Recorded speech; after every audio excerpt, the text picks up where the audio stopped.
Imagine an ancient time when humanity was just beginning to rise from the ashes of the Great Flood. The descendants of Noah, scattered across the land, were rebuilding their lives in a new world full of possibilities, but also marked by the warning of divine judgment. In the midst of this crucial stage, a man emerges who not only stood out among his contemporaries, but also left an indelible mark on history: Nimrod. The Bible mentions him briefly in the book of Genesis in chapter 10, but those few words are enough to intrigue us. He is described as the first mighty man on earth and a mighty hunter before the Lord. These phrases enclose a profound mystery. What did it mean to be a mighty one in those days? And how did Nimrod come to be the first man to dominate both beasts and men? Before we dive into this fantastic tale, I invite you to subscribe to my channel and let us know in the comments if you have ever heard of this powerful and enigmatic man. The story of Nimrod is shrouded in enigmas, but what we know is enough to portray an ambitious leader, someone who not only hunted to survive, but also built to conquer. He lived in a time of transition, when men were beginning to form cities and dream of empires. Nimrod didn't just dream, he acted. He was a pioneer, someone who defied the dispersion ordained by God and chose to centralize power under his own dominion. But how did Nimrod come to such a position of influence? Was it his charisma, his strength, or his ability to subdue others that made him stand out? To understand him, we must go back even further, to his origin and lineage, which connect his story to the very roots of humanity. And so, the story of this powerful man begins to unfold. Nimrod was the son of Cush, the grandson of Ham, and the great-grandson of Noah, a line of descent that already carried significant weight in the biblical narrative. Ham, Nimrod's grandfather, is known for a controversial event: his dishonor towards Noah after the flood. This incident resulted in a curse pronounced upon Canaan, Ham's son, and although Nimrod was not directly part of this curse, the stigma of his lineage may have influenced his character and destiny. Nimrod was not born powerful, but his ancestry provided him with a crucial starting point. He was part of a family that, despite the curse, was destined to leave a mark on history. In this context, Nimrod began to make a name for himself. The lineage of Nimrod not only provided him with an inheritance, but also a challenge. As a descendant of Ham, his life seems marked by a desire for vindication, to prove that he could transcend any shadow his ancestor had left. This drive led him to consolidate his influence among the descendants of Noah, where others saw a fragmented and rebuilding land. Nimrod saw the possibility to unify, conquer, and govern. This rise to power was not fortuitous. Nimrod possessed a unique charisma, an ability to inspire and dominate. But his path was not limited to leading wandering tribes. His ambition led him to found cities, to build an empire. In a world just emerged from the flood, where survival depended on strength, ingenuity, and leadership skills, Nimrod stood out as the first mighty one on the earth. This title, mentioned in Genesis 10 verses 8 and 9, was not something superficial. In the biblical context, being powerful meant much more than having physical strength. It involved being a warrior, a leader, and a conqueror capable of imposing one's will on both nature and men. Nimrod not only survived in this new world, he shaped it to his advantage. He is described as a hunter before the Lord, a phrase that holds multiple meanings. On one hand, it highlights his ability to dominate wild beasts, something crucial in an era where animals could pose a constant threat.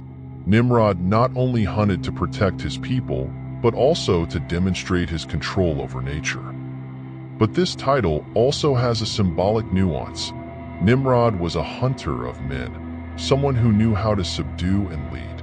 His ability to impose order and unify tribes made him a figure of admiration and, at the same time, of fear. In ancient culture, leaders earned respect through exceptional feats. Nimrod, with his strength and charisma, achieved what no one had done before, consolidating his power to become the first great leader recognized on Earth. His reputation as a hunter and ruler not only granted him authority, but also elevated him above his contemporaries.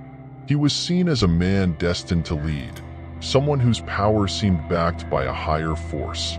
However, his power was not limited to the physical realm. Nimrod understood that true leadership required more than brute strength. With a strategic vision and an insatiable desire for expansion, he began to build a legacy that went beyond what other men could imagine. His ability to subdue not only beasts, but also human wills marked the beginning of a new era, the era of empires. But the path Nimrod chose was fraught with implications. His ambition led him to challenge the order established by God, turning him into a symbol of rebellion. As he consolidated his dominion, something greater began to emerge. The first cities, and with them, the seed of his empire. How did he achieve it? The answer lies in the lands he chose to conquer and the cities he founded.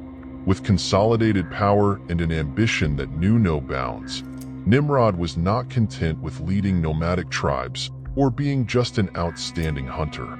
His vision went beyond, to build a kingdom, a legacy that would transcend generations. And it was in the land of Shinar, known today as Mesopotamia, where he began to shape his dream of centralization and dominion. The Bible mentions the cities that Nimrod founded: Babel, Erech, Academic, and Khan. And he also built Nineveh, Rezin, Kala, and Rehoboth. These were not mere settlements. They were strategic centers designed to consolidate his authority and organize the people under his command. Babel, the most famous of all, became the core of their power. Situated in a fertile region between the Euphrates and Tigris rivers, this city not only offered resources but also a key position to control trade and communication.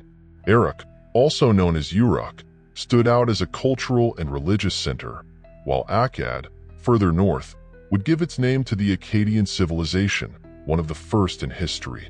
Khan completed this set of cities, forming the basis of what would become the first great kingdom of humanity. This urban conglomerate represented a monumental change.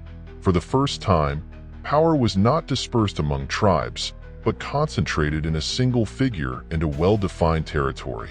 However, this centralization of power was not only innovative, it was also an open rebellion against the divine mandate. After the flood, God had commanded Noah's descendants to disperse and fill the earth. But Nimrod did exactly the opposite. Instead of promoting expansion and dispersion, he gathered people under his leadership, establishing cities where humanity could unite and work on their own terms. This act of unification, although impressive from a human perspective, defied the will of God. Nimrod was not just building cities. He was building a new way of thinking, one that prioritized human ambition over divine obedience. His empire was not just a physical kingdom, but also a symbol of a humanity that was beginning to depend on itself instead of its creator. The rise of the kingdom of Nimrod marked the beginning of the great empires of history. But this chapter of unification and centralization carried within it the seeds of rebellion, something that would soon manifest in an event that would change the course of humanity: the construction of the Tower of Babel. What motivated Nimrod and his people to undertake such a colossal and challenging work? In the heart of his empire, Nimrod not only built cities, he also sowed a dangerous and audacious idea: humanity could reach the heavens on its own. Although the Bible does not explicitly mention Nimrod as the leader behind the construction of the Tower of Babel, Jewish traditions and various historical commentaries closely associate him with this act of defiance. In the Midrash and other ancient texts, Nimrod is described as the ideological architect of this project, someone who used his charisma and power to unify people in an unprecedented effort. The Tower of Babel was not just an architectural work. It was a symbol of unbridled human ambition. According to Genesis 11 verse 4, the men said, "Come, "Let us build ourselves a city and a tower that reaches to the heavens, so that we may make a name for ourselves and not be scattered over the face of the whole earth." This desire to make a name for themselves and avoid the dispersion ordered by God reflects a profound act of arrogance. Nimrod, as a visionary leader, would have used his influence to convince humanity that they could be self-sufficient, directly challenging divine sovereignty. The tower, built with fired bricks and bitumen, represented human innovation and unity, but also an attempt to invade the celestial domain. Instead of seeing God as the center of their existence, the builders of Babel sought to establish themselves as their own point of reference. Nimrod, as a centralizing leader, probably saw in this tower a way to further consolidate his power, creating not only a physical monument, but also a symbol of his ability to challenge any limit, even those established by God. However, this act of rebellion did not go unnoticed. The construction of the tower, more than an architectural effort, was an attempt to declare independence from divine will. The Bible tells us that God descended to observe the work of men and, seeing their unity and purpose, made a crucial decision: to confuse their languages and scatter them across the earth. This judgment not only put an end to the tower project, but also marked the beginning of the nations and languages we know today. The collapse of the Tower of Babel not only destroyed the dream of unifying humanity under a single empire, but also dismantled the power that Nimrod had accumulated. His attempt to reach the heavens and challenge God became an eternal lesson about the consequences of pride and disobedience. However, Nimrod's impact did not disappear with Babel. His legacy continued to resonate as a symbol of rebellion and centralization of power. Although the Bible mentions Nimrod briefly and enigmatically, his figure expands considerably in apocryphal texts and ancient traditions. Sources such as the Book of Jasher and the Talmud offer a darker and more controversial portrait, describing him not only as a powerful ruler but as a tyrant who used his influence to challenge God and lead humanity towards idolatry. The Book of Jasher, a non-canonical text mentioned in the Bible in Joshua 10 verse 13 and 2 Samuel 1 verse 18, describes Nimrod as an ambitious man who established a kingdom based on fear and oppression. According to this text, Nimrod was an exceptional warrior who unified people not by consensus, but through subjugation. He used his charisma and skills to divert the worship from the true God to idols, becoming the precursor of the pagan religions that proliferated later. The Talmud also portrays him as a direct enemy of God. A rabbinic interpretation presents him as the instigator of the construction of the Tower of Babel and a man who openly promoted rebellion against the Creator. According to these traditions, Nimrod was a cunning strategist who understood how to manipulate human unity for his own purposes, consolidating his power and promoting idolatry as a tool of control.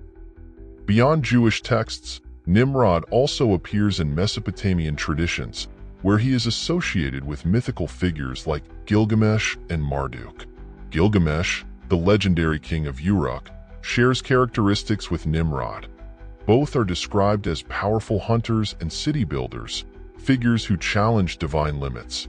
On the other hand, Marduk, the principal deity of Babylon, could reflect the deification of Nimrod in Babylonian tradition, suggesting that his legacy was so influential that it evolved into the foundation of the region's religious beliefs. In some interpretations, Nimrod is seen as the founder of the pagan religions that thrived in Mesopotamia. He is credited with introducing idolatrous practices and diverting humanity's focus from the true God to man-made deities. These traditions depict him as a man who not only sought earthly power but also spiritual influence, shaping the way people worshipped and understood the world. Although the Bible remains silent about Nimrod's final fate, Jewish, Arab, and other ancient traditions have woven a dramatic ending for this man who dared to challenge God and consolidate the first great human empire. These stories portray Nimrod as a leader whose power and ambition, although impressive, ultimately led to a violent and definitive downfall. One of the most well-known versions comes from the Talmud and other rabbinic traditions, which suggest that Nimrod died at the hands of Shem, Noah's righteous son.